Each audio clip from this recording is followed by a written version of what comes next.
A lot of businesses are going to make a loss for the first time, and it's horrible. Nobody wants to make a loss. The circumstances that we're going through could not have been foreseen, and for some businesses the rug has been taken away from the whole business, and therefore a loss becomes inevitable. So this video is about what the tax implications are of those losses. Now, before we talk about losses, I just want to cover payments on account. So if you're a sole trader or a partnership, you're likely to be on payments on account.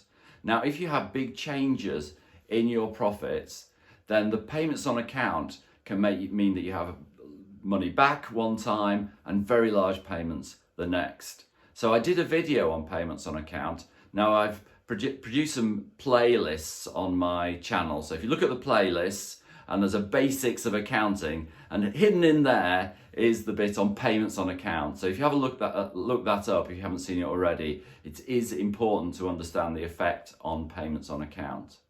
But back to losses. So the good news about losses, if there is good news, I mean, it's bad to lose money, but the good news about losses is the tax. And we all love the tax, don't we?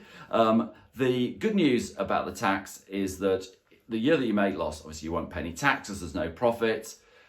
You can generally go back a year, and if you paid tax last year, you can get some or all of that back. And if there's still losses spare, then you can use them in future years. And I'm going to go through a spreadsheet example on that so that you can see just how it works. So it works differently for companies and for sole traders or partnerships.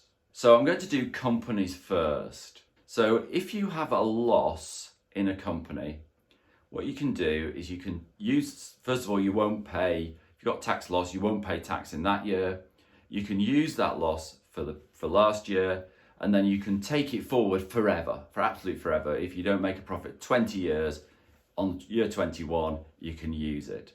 So I've got a spreadsheet because I'm an accountant. I've got a spreadsheet to go through, and I like spreadsheets, and I like to share them with you.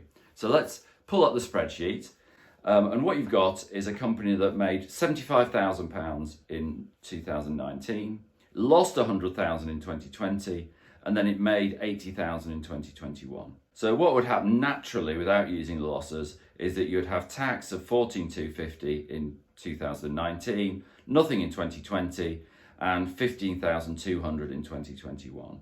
So then we come to using the losses. So you've got a profit of 75, a loss of 100, a profit of 80. So the first thing is you can take back the loss to the previous year. So of the 100,000, you use 75,000 of it to get rid of the profit in that year. So you end up with no taxable profit, and a 14,250 comes back as a tax refund.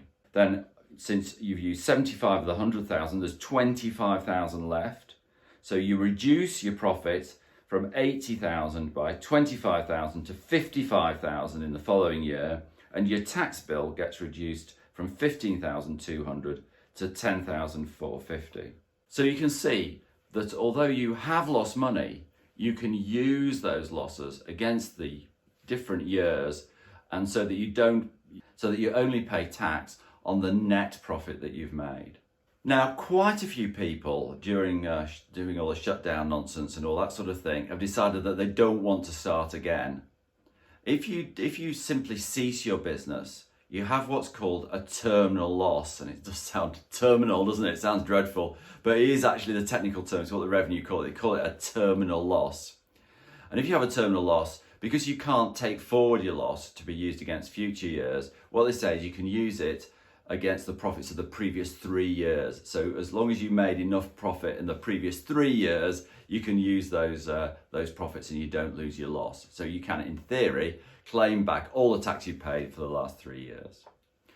So just a final few words on company tax.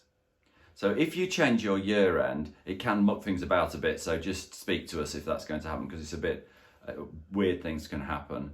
And also if you're in a group, so if you are owned 75% by another company, or if you own another company 75%, and one company makes a profit and one company makes a loss, you can transfer those profits, those losses between companies, so that the company that's made a profit can have reduced or no tax in the year, and it's the overall group position that determines the actual overall tax that you've got to pay.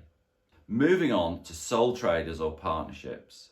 Now, in many ways, with sole traders or partnerships, the tax treatment is actually better.